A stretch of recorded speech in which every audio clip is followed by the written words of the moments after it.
kuwa maalin qaylayo iska barjeynaya waa kan jamaacadu dadkay ziyaartaan ma ogtahay ayaan u gallay si fiican bay noo soo dhaweeyeenoo BBC iyo raadiyoogana way baktiyeen oo wayna dhageysteen markaan u yar dhammaynay wacdigii ee nidhi fadhiguna kala fiicane masaajidkeenna mariyo naya raaca mid baa gacanta taagoo yidhi nebi maxamed calayhi salaatu wasalaam ilaahay baa soo diray waxa lagu yidhi namaad maqasheen buu yidhi markaasaan aamusno kuwii la barjeynayay baa yidhi war ninkani waa jaamiciyo waxbuu inii kordhina ka dhegaysta haye noo kordhiyo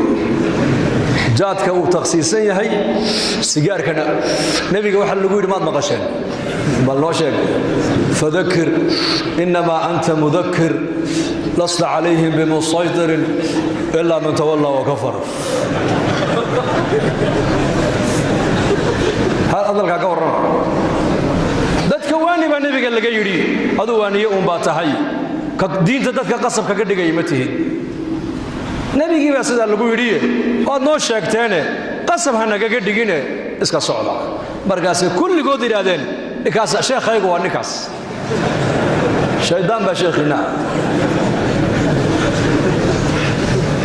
oqoontii uu hayaa laakiin taqwadii baa hoos u taalla iimaankii baa daciifa